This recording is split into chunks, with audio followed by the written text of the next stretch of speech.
Students, मैं हूं मुदिता और आप सभी का मुदिता आईएएस वॉरियर्स में बहुत स्वागत है। आज हम करने वाले हैं वर्कशीट 31 क्लास 10। ये वर्कशीट आपकी 20 सितंबर के लिए है। न्यू चैप्टर स्टार्ट हो रहा है, लाइट, रिफ्लेक्शन एंड रिफ्रैक्शन। सो ये चैप्टर आपका बुक में 10 है। फिजिक्स में आपके दो चैप्टर आ रहे हैं टर्म में 10 एंड 11, 10 और 11। ठीक है, तो ये हम 10 चैप्टर स्टार्ट कर रहे हैं।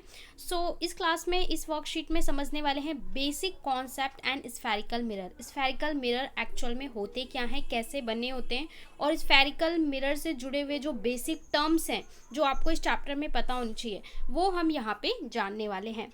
यहाँ पे आप लोग देख सकते हैं, let us consider a hollow sphere of a glass. आपको ऐसे इमेजिन करना है कि आपके पास एक गोल है। गोल भी आप कैसे इमेजिन कर सकते हो, होलो, जो अंदर से खाली हो। जैसे फॉर एग्जांपल आप फुटबॉल को देख सकते हो, है ना, फुटबॉल जो स्फेरिकल है, और ऐसे इमेजिन करिए कि ये अंदर से खाली है। ऐसा आपके पास एक कांच का ग्लास है, थोड़ा आपको विजुअलाइज करना पड़ेगा। ऐसा आपके पास कांच का ग्लास से बना हुआ है। Okay, if we cut a piece from hollow sphere, अगर हम इसमें से पीस कट करें, इस तरीके से इसको हेमिस्फीयर में कट कर देते हैं, then we get a curved piece. तो हमें कैसा पीस मिलेगा, एक कर्व्ड सा पीस मिलेगा। We can measure spherical mirror from curved piece. Such mirror whose reflecting surface are spherical are called spherical mirror. ऐसे मिरर जिनकी रिफ्लेक्टिंग सरफेस का मतलब क्या होता है, वो सरफेस जहाँ पे स्ट्राइक करके लाइट अपने पाथ से रिफ्लेक्ट हो जाए, उसको हम बोलते हैं रिफ्लेक्टिंग सरफेस। तो ऐसा मिरर जिसकी रिफ्लेक्टिंग सरफेस कैसी हो, स्फेरिकल हो, जिसकी रिफ्लेक्टिंग सरफेस यानी रिफ्लेक्ट करने वाली जो सरफेस है, अगर वो स्फेरिकल हो, कर्व्ड हो, तो उसको हम क्या बोलते हैं, स्फेरिकल मिरर बोलते हैं। ये इसकी परिभाषा भी हो सकती है कि what is spherical mirror. Spherical mirror are the mirror whose reflecting surface are spherical. Okay, ठीक है। मेरी आवाज़ बहुत ही अलग तरीके से आएगी, अभी तो निकल रही है, वरना तो 2 दिन से तो निकल ही नहीं रही थी। मैंने कम्युनिटी में भी डाला था, बट अभी वर्कशीट आ गई है तो एटलीस्ट हम कोशिश कर रहे हैं वर्कशीट तो प्रोवाइड कर ही दी जाए। अ spherical mirror whose reflecting surface is curved inward. अब देखिए, हमने ये तो पढ़ लिया कि अगर जिसका रिफ्लेक्टिंग सरफेस जहाँ से रिफ्लेक्ट करेगा लाइट वो स्फेरिकल है, तो वो मिरर कैसा होगा, स्फेरिकल। अब हमारे स्फेरिकल मिरर भी 2 तरीके के होंगे। एक ऐसा जहाँ पे जो कर्व्ड सरफेस है, अगर वो इनवर्ड है, ठीक है, reflecting surface is curved inward, that is faces towards the centre of sphere, is called concave mirror. Concave mirror कैसा मिरर होगा, अगर उसकी रिफ्लेक्टिंग सरफेस, ये आपकी रिफ्लेक्टिंग सरफेस है, ठीक है, ये जो बाहर वाला सरफेस है ना, ये आपका रिफ्लेक्टिंग है, यहाँ पे लाइट टकरा के रिफ्लेक्ट होगी, तो इसे हम बोलेंगे कॉनकेव मिरर। और इसका अपोजिट कॉन्वेक्स मिरर, जिसका अंदर वाली ये वाली सरफेस, ठीक है, ये वाली सरफेस हमारी रिफ्लेक्टिंग होगी, सॉरी उल्टा बोल दिया क्या मैंने, ओके। अ स्फेरिकल मिरर वो reflecting surface is curved outward, जिसकी रिफ्लेक्टिंग सरफेस आउटवर्ड होगी वो कॉन्वेक्स मिरर होगा, और ये हमारा कॉनकेव मिरर होगा। ये जो चैप्टर है, चैप्टर 10, इसका मैंने पूरा डिटेल वीडियो प्रोवाइड कर रखा है इन 3 पार्ट्स। आप लोग जाके देख सकते हैं, PKD साइंस की प्लेलिस्ट में जाइए, वहाँ पे आपको ये बहुत अच्छे से एक्सप्लेन किया गया है, एक एक बेसिक टॉपिक को एक्सप्लेन किया गया है जो वर्कशीट में कवर नहीं कराया जाता, तो वहाँ से जाके आप लोग देख सकते हैं। अब देखिए, मिरर में हमारे पास क्या क्या चीज़ें होती हैं। हम 2 तरह के मिरर पढ़ रहे हैं, कॉनकेव मिरर, कॉन्वेक्स मिरर। तो मिरर को आप इस तरीके से इमेजिन करिए कि आपके पास एक गोला है, ठीक है, गोले को जब आपने आधा कट कर दिया तो इस तरीके से बनेगा।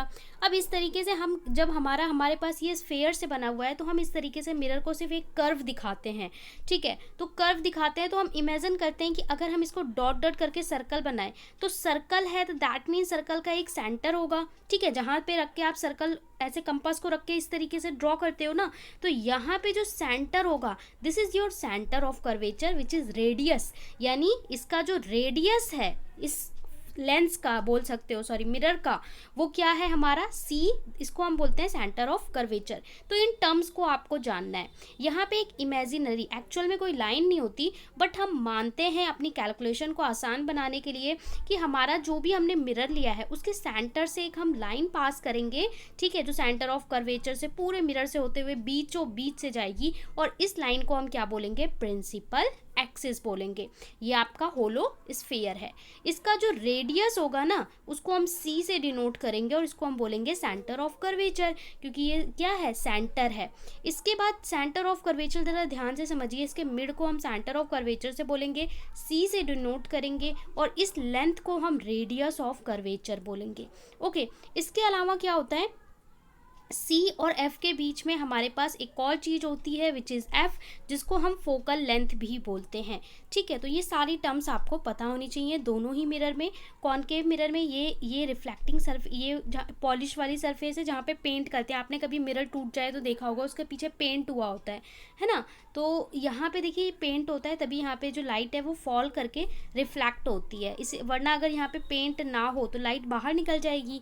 तो ये हमारा होता है कॉनकेव में, और कॉन्वेक्स जो होता है वहाँ पे यहाँ पे सारी चीज़ों को हम दिखाते हैं। अब इन्हीं जो हमने टर्म्स पढ़ी, इन्हीं टर्म्स को, इंपॉर्टेंट टर्म्स को यहाँ पे उनकी डेफिनेशन देख लेते हैं। Important terms related to spherical mirror, कुछ इंपॉर्टेंट टर्म्स। सबसे पहले सेंटर ऑफ कर्वेचर, ये क्या होता है, the reflecting surface of spherical mirror form a part of sphere, जो स्फेयर से बना होता है, पार्ट ऑफ स्फेयर होता है। This sphere has a centre, इस स्फेयर का एक सेंटर होगा, केंद्र बिंदु होगा। The point the centre of curvature of the spherical mirror it represent by letter सी, इसको हम सी से रिप्रेजेंट करते हैं और इसको हम रेडियस ऑफ कर्वेचर भी बोलते हैं। इसको हम सी से डिनोट करते हैं। अगली डेफिनेशन है radius of curvature. Radius of curvature is the length, okay, radius of curvature is the length, the radius of sphere which reflecting surface and spherical mirror from part is called the radius of curvature. Okay, तो यहाँ पे इसकी definition दे रखी है, इसको हम are से, capital R से डिनोट करते हैं। प्रिंसिपल एक्सिस क्या होता है, प्रिंसिपल एक्सिस एक इमेजिन लाइन है, इमेजिनरी लाइन है। जैसे कि हम लोग बचपन में इक्लिप्स पढ़ते थे ना, कि हमारा सौर मंडल है, यहाँ पे सूरज होगा, यहाँ पे अलग अलग ऑर्बिट्स होंगे, इसमें प्लैनेट्स होंगे, पर स्पेस में एक्चुअल में ये ऑर्बिट्स एग्जिस्ट नहीं करते। ये आपको और हमें समझाने के लिए हम बचपन में ये ऑर्बिट्स बनाया करते थे कि भाई साहब यहाँ पे एक ऑर्बिट होता है, ये प्लैनेट यहाँ पे, यहाँ पे। लेकिन आपको ऐसे ही दिखा देंगे ना, अगर हम ऐसे ही दिखा देंगे स्पेस में कि ये रहा ये प्लैनेट, ये रहा ये रहा ये, तो आप लोग तो पूरा खिचड़ी समझोगे, समझ में ही नहीं आएगा। इसलिए बचपन में हम इमेजिनेशन करते हैं, ठीक है, अपनी कैलकुलेशन को समझने के लिए और बच्चों को समझाने के लिए कि ये आपके क्या है, ऑर्बिट है, और हर ऑर्बिट में एक प्लैनेट रिवॉल्व कर रहा है। इसी तरीके से जो हमारा इलेक्ट्रॉन होता है, एटॉमिक थ्योरी पढ़ते हैं, वहाँ पे भी हम बताते हैं कि न्यूक्लियस है, बाहर ऑर्बिट्स हैं। तो ये सारा हमारा क्वांटम थ्योरी होता है, ठीक है, बहुत बड़ी चीज़ है ये, ऐसे ही अभी बता दिया। तो वही चीज़ क्वांटम थ्योरी होता है जहाँ इमेजिनेशन से कैलकुलेशन की जाती है। अब यहाँ पे भी देख लीजिए, यहाँ पे जो लाइन है, एक्चुअल में ये लाइन एग्जिस्ट नहीं करती प्रिंसिपल एक्सिस में, ये इमेजिनेशन है जिससे हम कैलकुलेशन कर सकें कि इस लाइन से ऊपर पॉजिटिव होगा, नेगेटिव होगा, ठीक है जी। Imagine a straight line passing through a pole and the centre of curvature of a spherical mirror, this line is called principal axis. इस लाइन को हम प्रिंसिपल एक्सिस बोलते हैं। अब आपसे कुछ क्वेश्चन कर रहे हैं यहाँ पे, which is MCQ type question, practice question, choose the correct option. Such mirrors whose reflecting surface is curved are known as, ऐसा मिरर जिसकी रिफ्लेक्टिंग सरफेस, जहाँ से वो रिफ्लेक्ट करेगा वो कर्व्ड हो, उसको हम क्या बोलते हैं, प्लेन मिरर बोलते हैं, स्फेरिकल मिरर बोलते हैं, ए बी बोलते हैं, या नन बोलते हैं। तो इसने क्लियरली बोल दिया है, such mirror whose reflecting surface, जिसकी रिफ्लेक्टिंग सरफेस क्या हो, कर्व्ड हो, तो उसको हम क्या बोलते हैं, स्फेरिकल मिरर बोलते हैं। दैट मीन इसका आंसर क्या हो जाएगा, बी हो जाएगा। सेकंड में बोला है the spherical mirror is a part of sphere and sphere has the centre of point. Spherical mirror जो है हमारा किसका पार्ट होता है, स्फेयर का पार्ट होता है, और स्फेयर का जो सेंटर होगा उसको हम क्या बोलते हैं, centre point is called centre of curvature, centre of circle, radius या नन। सो इसके लिए ऑप्शन क्या होगा, ए होगा। इसको हम सी से डिनोट करते हैं एंड इसको हम क्या बोलते हैं, सेंटर ऑफ कर्वेचर बोलते हैं। इसके बाद थर्ड में आपसे बोल रहा है straight line passing through pole and the centre of curvature. Straight line which is passing through centre of curvature and pole, so इस लाइन को हम क्या बोलते हैं, अभी आपको बताया, क्वांटम थ्योरी तक का एग्जाम्पल दे दिया, क्या होता है, प्रिंसिपल एक्सिस, ठीक है, ये इमेजिनरी लाइन है, इसको हम प्रिंसिपल एक्सिस बोलते हैं। तो इसके लिए ए हो जाएगा। फोर्थ क्वेश्चन में आइडेंटिफाई द मिरर, आपको आइडेंटिफाई करना है ये कौन सा मिरर है। तो जब भी आपको मिरर आइडेंटिफाई करना है, सरफेस पॉलिश देख लेना है। यहाँ पे देखिए, यहाँ पे पॉलिश हो रखी है ना, और लाइट हमारी कहाँ पड़ेगी, इनवर्ड पड़ेगी। सो ये हमारा कौन सा मिरर है, कॉनकेव मिरर है, विच इज़ बी। चाहे तो आप इमेज डायग्राम में क्रॉस चेक कर सकते हैं। ये देखिए, ये रहा ना आपका कॉनकेव मिरर, ठीक है जी। तो ये आपका क्या हो गया, कॉनकेव मिरर, यानी कि बी ऑप्शन हो गया। इसके बाद आपसे कुछ ट्रू फॉल्स भी पूछ रहा है, वो भी देख लेते हैं। क्वेश्चन नंबर 2, एक तो ये लोग इतना PDF ऐसे देते हैं, राइट ट्रू और false of the following statement. True and false आपको बताना है। Such mirror whose reflecting surface are spherical are called spherical mirror. देखिए जी, फिलअप में भी दे दिया, सॉरी MCQ में भी दे दिया, ट्रू फॉल्स में दे दिया। सच मिरर, ऐसे मिरर जिसकी रिफ्लेक्टिंग सरफेस स्फेरिकल होती है। रिफ्लेक्टिंग सरफेस कैसी होती है, स्फेरिकल होती है, उसे हम स्फेरिकल मिरर बोलते हैं। ट्रू और फॉल्स, ट्रू है जी, इसमें कुछ सोचना ही नहीं है, ठीक है। सेकेंड में बोल रहा है straight line passing through pole, straight line passing through pole and the center of curvature of a spherical mirror is called principal axis। Second में बोल रहा है कि straight line जो पास करेगी पोल से एंड सेंटर ऑफ कर्वेचर से प्रिंसिपल स्फेरिकल एक्सिस में, वो प्रिंसिपल एक्सिस कहलाएगी। ये भी ट्रू है, ये भी हमारा क्या है, ट्रू है, दोनों ही ट्रू है।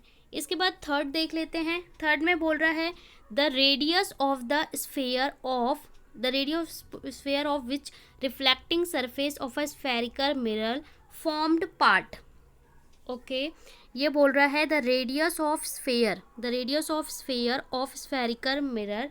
तो रेडियस ऑफ स्फेयर क्या होता है, द रेडियस ऑफ स्फेयर, ये हो गया हमारा सेंटर ऑफ कर्वेचर, इसको हम बोलते हैं radius of curvature. The radius of sphere of which the refracting surface of spherical mirror form a part is called radius of curvature of the mirror. So इसको हम रेडियस ऑफ कर्वेचर बोलते हैं, ठीक है। तो यहाँ पे रेडियस ऑफ कर्वेचर की डेफिनेशन देख लो, the radius of sphere of which reflecting sphere spherical mirror from a part is called radius of curvature. तो सही है, ये भी हमारा क्या हो जाएगा, थर्ड भी हमारा ट्रू हो जाएगा, डेफिनेशन दे रखी है। फोर्थ में बोल रखा है plane mirror is spherical mirror, plane mirror जो है वो भी स्फेरिकल मिरर होता है। एंड फिफ्थ में बोल रखा है convex mirror is not type of spherical mirror, convex mirror spherical mirror का टाइप नहीं है। तो ये हमारा हो गया false, plane mirror is spherical mirror. तो प्लेन मिरर का मैं थ्योरी बता दूं, जो प्लेन मिरर होता है ना, प्लेन मिरर इस तरीके का होता है जिसकी जो सरफेस होती है वो कैसी होती है, प्लेन होती है, ठीक है। अगर हमारी सरफेस जो रिफ्लेक्टिंग सरफेस है अगर वो कर्व्ड है, स्फेरिकल है, तो उसे हम स्फेरिकल मिरर बोलते हैं। जिसकी प्लेन होती है, स्ट्रेट होती है, उसे हम प्लेन मिरर बोलते हैं। और plane mirror is a type of spherical mirror. Okay, plane mirror is a type of spherical mirror. तो plane mirror is spherical mirror, क्या हम बोल सकते हैं, बोल सकते हैं, ट्रू होगा। Plane mirror is a type of spherical mirror, इस चीज़ को समझे। प्लेन मिरर स्फेरिकल मिरर का एक टाइप है, एक प्रकार है। अगर उसकी सतह को हम सीधा रखते हैं तो उसे प्लेन मिरर बोलते हैं, कर्व्ड कर देते हैं तो उसे स्फेरिकल मिरर बोलते हैं। तो ये उसका प्रकार है, तो इसलिए हम इसको बोल सकते हैं। सो इसका आप लोग दोबारा से चाहो तो टैली कर लो, ठीक है, कि ऊपर के तीनों का हमारा true true true true, last का फॉल्स, ठीक है। इसका कुछ लोग फॉल्स बोल सकते हैं अगर जिनको डीप ना पता हो तो। और ये थी कंप्लीट वर्कशीट, सिंपल सी। आई होप आपको समझ में आ गई हो। तो वीडियो को ज़रूर लाइक शेयर सब्सक्राइब करें चैनल को।